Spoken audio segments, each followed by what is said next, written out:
उनके हाथ में भी 10 साल से सत्ता है। हमारी जम्मू की बागडोर, कश्मीर की बागडोर उन लोगों के हाथ में है।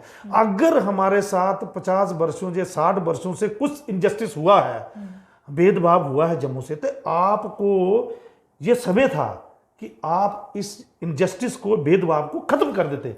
आप जम्मू कश्मीर का गवर्नर बना सकते थे, जम्मू का बना सकते थे आप ना, आपके पास पावर है। आप जितने भी सलाहकार हैं उनके, आप जम्मू के बना सकते थे, आपने नहीं बनाए। आपने सिर्फ जो है बातें करनी है और अंदर से आप कुछ और हो, और चेहरा आपने जो मुखौटा लगाया हुआ है ये कुछ और है। आपने हमारे राजौरी पुंछ को अनंतनाग के साथ जोड़ दिया, जो किसी भी सूरत में जो है जस्टिस नहीं किया आपने लोगों के साथ। 370 को आपने पूरे हिंदुस्तान में बेचा, आपने कश्मीर में एक भी कैंडिडेट नहीं दिया। कितनी बड़ी बात है। आपने सरपंच को एक टूटी खरीदने की पावर नहीं दी, वो भी आपने छीन ली। आपने पूरे 300 पंचायतों के, एक जिले के अंदर 300 पंचायतें होती हैं, आपने 300 पंचायतों के इकट्ठा कॉन्ट्रैक्ट किया, जेजेएम का हो, चाहे रोड का हो, चाहे किसी भी लेवल का हो, वो बाहर से, यूपी बिहार से आपने कॉन्ट्रैक्टर लाए। लोग आपके ऊपर विश्वास करने के लिए तैयार नहीं है। आपका सूफड़ा जो है ये 100% साफ होने वाला है। नमस्कार, जेके अपडेट में आपका स्वागत है। मैं हूं साक्षी सभरवाल। जम्मू कश्मीर में वैसे तो कहने को जम्मू कश्मीर इस समय यूटी है, हालांकि वो अलग बात है कि विधानसभा चुनावों को लेकर सुगबुगाहट जो है वो तेज हो चुकी है और इस समय विधानसभा चुनावों को लेकर जो चुनाव आयोग की टीम है वो जम्मू कश्मीर पहुंच चुकी है। बावजूद इसके जम्मू कश्मीर के लोगों को बहुत सारी शिकायतें हैं, जम्मू कश्मीर में बहुत सारी चीज़ों की मांगे हैं। लोगों का ये कहना है कि जम्मू कश्मीर बहुत मायनों में अधूरा हो गया है धारा 370 हटने के बाद। लोगों का ये भी मानना है कि जम्मू कश्मीर को राज्य का दर्जा जब तक बहाल नहीं होता, लोगों की शिकायतें दूर नहीं होंगी। बहुत सारी ऐसी बातें हैं जिस पर लोग जम्मू कश्मीर के नाराज हैं। क्या ऐसी बातें हैं, क्या ऐसी मांगे हैं, क्या क्या और लोगों का कहना है और जो राजनीतिक नेता हैं उनका क्या मानना है, बहुत सारी ऐसी बातें करने के लिए आज स्टूडियो में मेरे साथ मौजूद है ऑल जम्मू कश्मीर पंचायत कॉन्फ्रेंस के provincial president Arun Sharma ji. Sir, कार्यक्रम में आपका स्वागत है। सर, जिस तरह से मैं अभी बात कर रही थी कि जम्मू कश्मीर में हालांकि विधानसभा चुनावों की जो सरगर्मियां हैं वो तेज हो चुकी हैं, चुनाव आयोग की टीम जम्मू कश्मीर में पहुंची हुई है, लेकिन उसके बावजूद जो इस समय सबसे बड़ी मांग जम्मू कश्मीर के लोगों की कह लें या राजनीतिक पार्टियों की कह लें, उनका कहना है कि सबसे पहले जो स्टेटहुड है उसको रिस्टोर किया जाए, उसको बहाल किया जाए। इस पर आप क्या कहेंगे, क्या राय रखते हैं आप इस पर? देखिए, जब 5 अगस्त 2019 को हमारी स्टेट हमसे छीनी गई और 370 भी छीना गया, ये बेसिकली हमारे लोगों के साथ एक बहुत बड़ा ब्लंडर था। क्योंकि दिल्ली और जम्मू के बीच में, दिल्ली और जम्मू कश्मीर के बीच में बड़ा डिफरेंसेस है। हर एंगल से जो है वो अलग अलग एटीट्यूड जो है, अलग अलग सोच से देखा जाता है। जैसे कश्मीर को अलग सोच से देखा जाता है और जम्मू को अलग सोच से देखा जाता है। जब ये एपिसोड हुआ तो जम्मू की जनता ने, आपने देखा होगा कि ढोल नगाड़ों के साथ जो है स्ट्रीट, गलियों में, हर स्ट्रीट में जो है वो जश्न बनाया था कि लगभग हमें आज़ादी मिल गई है। बिल्कुल। और ये पूरे हिंदुस्तान को दिखाया। कुछ लोग हैं जो ये पूरे हिंदुस्तान को दिखाना चाहते थे कि जम्मू कश्मीर से ही मायने में जो है 5 अगस्त 2019 को ही आज़ाद हुआ है, लेकिन हकीकत में ये इससे कोसों दूर है। बिल्कुल। आप देखते हैं आए दिन पार्लियामेंट में डिबेट चलती है, कई ऑनरेबल पार्लियामेंट मेंबरान क्या बोलते हैं कि आज़ादी तो अभी आज़ादी मिली है, हम तो पहले गुलाम थे। क्योंकि ये एक मानसिकता की बात है। मानसिकता ये है कि कश्मीर को अलग एंगल से देखा जाता है और जम्मू को अलग एंगल से देखा जाता है। और जम्मू के जो लोग हैं, जिसमें मैं भी शामिल हूं, मेरी सोच अलग है, लेकिन कुछ लोगों की सोच ऐसे है कि हर एंगल को एक ही जो है कंसेप्ट से देखा जाता है, हिंदू मुस्लिम के कंसेप्ट से। मैं सीधी बात करूंगा, मुझे कोई गोलमोल बात नहीं करनी है। क्यों हर एंगल से जो है देखते हैं कि जी कश्मीर में ये हो गया, क्योंकि एक तबका है यहाँ पे, बिल्कुल उनके हाथ में भी 10 साल से सत्ता है। हमारी जम्मू की बागडोर, कश्मीर की बागडोर उन लोगों के हाथ में है। अगर हमारे साथ 50 वर्षों या 60 वर्षों से कुछ इनजस्टिस हुआ है, भेदभाव हुआ है जम्मू से, तो आपको ये समय था कि आप इस इनजस्टिस को, भेदभाव को खत्म कर देते, लेकिन नहीं किया आपने। आपने सिर्फ बात की। आपने पूरे हिंदुस्तान को दिखाना है कि जम्मू वालों के साथ इनजस्टिस हुआ है, लेकिन आपने किया कुछ नहीं। जब मौका था, ऐसे ऐसे एस्टेब्लिशमेंट है हमारे पास, जो आप कर सकते थे वो आपने नहीं किया। अब मिसाल के तौर पे मैं आपको 50 केस ऐसे बता दूंगा, 50 कहानियां ऐसी बता दूंगा जो सामने दिखती हैं। आप कर सकते थे लेकिन आपने किया नहीं। आप जम्मू कश्मीर का गवर्नर बना सकते थे, जम्मू का बना सकते थे। आपने, आपके पास पावर है, आप जितने भी सलाहकार हैं उनके आप जम्मू के बना सकते थे, आपने नहीं बनाए। जितने भी इंस्टीट्यूशन है, बड़े बड़े इंस्टीट्यूशन हैं, यूनिवर्सिटीज हैं, डायरेक्टरेट हैं, बोर्ड, आप जो चेयरमैन आपने बनाए हैं, सब कुछ बना सकते थे आप, लेकिन आपने किया कुछ नहीं। आपने सिर्फ बातें करनी है और लोगों को गुमराह करना है। वो आप पिछले 10 सालों से एक सिस्टम जो है, एक विचारधारा जो है, वो पिछले 10 सालों से वो काम बाखूबी कर रही है। बिल्कुल। सब कुछ होते हुए भी आप कश्मीर को प्रायोरिटी दे रहे हो। ये शिकायत लोगों को पहले भी थी कि कश्मीर को प्रायोरिटी दी जाती है, और ये शिकायत लोगों को आज भी है कि कश्मीर को प्रायोरिटी मिल रही है। आज पहले से ज्यादा है, क्योंकि पहले आपके पास पावर नहीं थी। जो दिल्ली सेंट्रिक की बात कर रहा हूं मैं, पहले आपके पास, अब आपके पास इतनी पावर थी, इतनी पावर तो राजीव गांधी के बाद आपके पास आई। आप सब कुछ कर सकते थे, लेकिन आपने नहीं किया। आज आप देख लीजिए, प्रत्यक्ष तौर पे कहता हूं, यूनिवर्सिटी का वीसी कौन है? सेंट्रल यूनिवर्सिटी का वीसी कौन है? जितने भी एचओडी हैं, उनका एचओडी, हेड ऑफ डिपार्टमेंट कौन है? आप खादी विलेज इंडस्ट्री बोर्ड का चेयरमैन कौन है? वक्फ बोर्ड का चेयरमैन कौन है? प्रत्यक्ष है ना, आप बना सकते हैं ना जम्मू के लोग। अभी आपको मौका मिला है।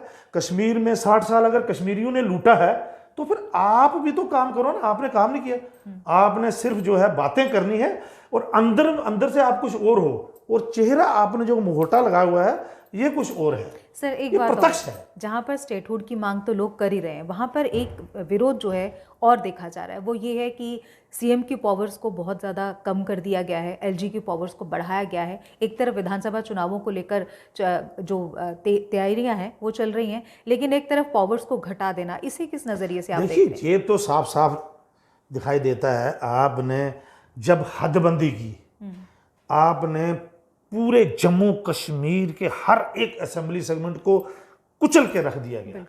एक आपने 7 विधानसभा हलके बनाने थे, आपने 80 विधानसभा हलकों को तोड़ मोड़ के 7 विधानसभा हलके बनाए। जो आपको अच्छा लगा, जो आपको सूटेबल लगा, आपने उसी आधार पे काम किया। लेकिन आपको फिर इतना बड़ा जो है आपने इतना कुछ करने के बाद भी पार्लियामेंट के इलेक्शन हुए, आपने हमारे राजौरी पुंछ को अनंतनाग के साथ जोड़ दिया, जो किसी भी सूरत में जो है जस्टिस नहीं किया आपने लोगों के साथ। कहां सुंदरबनी है, कहां नौशहरा है, आपने अनंतनाग के साथ जोड़ दिया। आपने अपना फिर आपने कैंडिडेट भी नहीं खड़ा किया। कितनी बड़ी बात है। आपने कश्मीर को आपने पूरे हिंदुस्तान में बेचा, पूरे 370 को आपने पूरे हिंदुस्तान में बेचा। आपने कश्मीर में एक भी कैंडिडेट नहीं दिया। कितनी बड़ी बात है। और जम्मू के लोगों के बारे में क्या बताएं। जम्मू के लोग ही हैं। एक भी किसी शख्स ने 370 टूटने के बाद या स्टेट टूटने के बाद कश्मीर में जगह नहीं दी कश्मीरियों ने। लेकिन जम्मू में आप 0 से लेके 100 तक आप देख सकते हैं। 0 मतलब आप एक जो होता है ना जहां गाड़ियां पार्क करते हैं, पार्किंग से लेके बहुत बड़े जेजेएम एक बहुत बड़ा जो है कंसेप्ट है। जैसे ये बहुत बड़े ब्रिजेस बन रहे हैं, ये रेल की पटरियां बिछ रही हैं, इतने नेशनल हाईवे बन रहे हैं, जितने भी आप कंट्रैक्टर हैं जम्मू में आप देख रहे हैं, ये सारे आउट ऑफ स्टेट से लाए गए हैं। आप पहले पार्किंग के ठेकेदार हमारे लोकल होते थे, बिल्कुल। आज कौन से हैं जो जम्मू में रेडियां लगाते थे, रेडी फड़ी वाले। हम तो आम बात करेंगे ना, आम जनमानस की बात करेंगे कि हमें 3 स्टेट छीनने से हमें क्या नुकसान हुआ है। ये पार्किंग की बात करेंगे।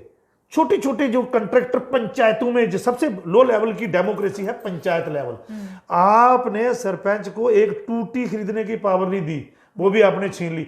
आपने पूरे 300 पंचायतों के, एक जिले के अंदर 300 पंचायतें होती हैं, आपने 300 पंचायतों के इकट्ठा कंट्रैक्ट किया। जेजेएम का हो, चाहे रोड का हो, चाहे किसी भी लेवल का हो, वो बाहर से, यूपी बिहार से आपने कंट्रैक्टर लाए। आप छोटी छोटी नबार्ड की, पीएमजीएसवाई की, लैंग्वेजिंग की जो रोडें बनाते हैं, आपने 100% ठेकेदार बाहर से लाए। जो हमारे बजरी रेता छोटे मोटे जो कंट्रैक्टर थे, हमारे जो गरीब लोग, जो हमारे किसी हेड में मकान बनाते, पीएम जो है प्रधानमंत्री जो है अपना रोज कौन सा कहते हैं उसको, पीएमएवाई, जो आप मकान देते हैं, उसके लिए लोग छोटे आवास योजना जो है, आपने हजारों योजनाएं चलाई, लेकिन उसके लिए आपने क्या किया? कंट्रैक्टर कहाँ से लाए? बाहर से लाए। आपने रेता बजरी तक आपने जो कंट्रैक्टर थे वो बाहर से लाए। मतलब एक भी छोटी सी भी चीज जो है, एक सरपंच से लेके एक एमपी तक का जो लेवल होता है, जितने भी अयाम हैं बीच में, हमारे जम्मू कश्मीर के लोगों के लिए नहीं है वो।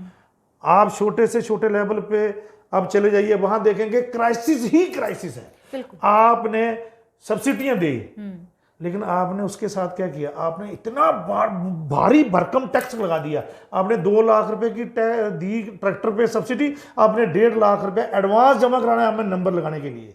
इतना तबाही कर दी हमने स्टेट की। हमें चाहिए, हमें स्टेटहुड चाहिए जो हिंदुस्तान की सबसे बड़ी डेमोक्रेसी का जो हाउस है पार्लियामेंट के अंदर। माननीय अमित शाह जी ने ये कहा था कि हमने जल्दी से जल्दी जो है हमने स्टेटहुड देनी है। अब इलेक्शन होने जा रहे हैं, पता नहीं, अभी भी कोई पता नहीं है कि आपने करवाने हैं या नहीं करवाने हैं। अगर आपने इलेक्शन करवाने तो उससे पहले जो है हमें स्टेटहुड चाहिए। बिल्कुल सर, एक बात और, जिस तरह से सरकार बात करती है नौकरियों को लेकर, युवाओं की अगर बात करें, क्योंकि ये वादा हुआ था कि युवाओं को बहुत सारी नौकरियां दी जाएंगी, जम्मू हो या कश्मीर हो, दोनों ही तरफ नौकरियों को लेकर युवा जो हैं वो अभी भी परेशान है, नौकरियां नहीं हैं, और दोनों ही खित्तों में इस समय नशा जो है खूब फल फूल रहा है। किस नज़रिए से इसे आप देखेंगे और सरकार का फेलियर कहाँ आप इसे मानते हैं? आप किसी भी जिला के अंदर चले जाइए, जैसे मैं राजौरी का रहने वाला हूँ, यहाँ जम्मू डिवीज़न में 10-12 तो जिले हैं ना, आपके सामने हैं। किसी भी जिला में चले जाइए, आप बैंकिंग की सर्विस आप देख लीजिए। बैंकिंग में जितने भी लोग लगते हैं, जैसे पोस्ट ऑफिस की बात कर रहा हूँ, मैक्सिमम लोग बाहर के हैं। और किसी भी यूथ को आप टच कर लीजिए, आप किसी भी यूथ को बुला के उसका इंटरव्यू ले लीजिए, वो कितनी गाली निकालता है सिस्टम को, पार्टियों को, जिन पार्टियों ने बहुत बड़े बड़े नारे लगाते थे। यूथ जो है सड़कों पे है, किसान सड़कों पे है, बिजनेसमैन सड़कों पे है, मुलाजम डेली वेजर सड़कों पे है। आपने सबसे पहले जो पार्लियामेंट इलेक्शन हुए 5 साल पहले, आपने बोला हम डेली वेजर पक्के कर देंगे, आपने नहीं किए। उसके बाद आपने पंचायतों के इलेक्शन किए, आपने फिर वादा किया कि हम डेली वेजर पक्के कर देंगे, आपने नहीं किए। फिर आपने बीडीसी के चुनाव करवाए, आपने फिर कहा आप वोट दे दो, हम डेली वेजरों को पक्का करेंगे। फिर आपने डीडीसी के चुनाव कराए, आपने फिर भी नहीं किए। फिर आपने पार्लियामेंट के इलेक्शन करवाए, आपने फिर कहा कि हम डेली वेजर को पक्का करेंगे, लेकिन आपने फिर भी नहीं किए। लोग आपके ऊपर विश्वास करने के लिए तैयार नहीं है। आपका सूफड़ा जो है ये 100% साफ होने वाला है।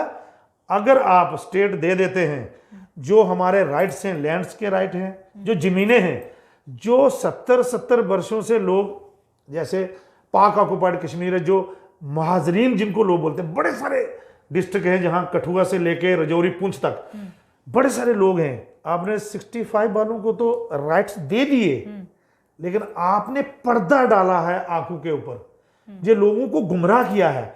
वो तो थोड़े 2% भी नहीं है, जो 50% जो है कठुआ से लेके रजौरी पुंछ तक 50% संख्या 1947 के रिफ्यूजियों की है। आपने उनको राइट्स नहीं दिए। जैसे मैं सुंदरबनी रहता हूं, जो 70 वर्षों से जो हमारे लोकल लोग, स्थानीय निवासी यहां रहते हैं, उनको वो मकान नहीं बना सकते अपनी जमीन पे।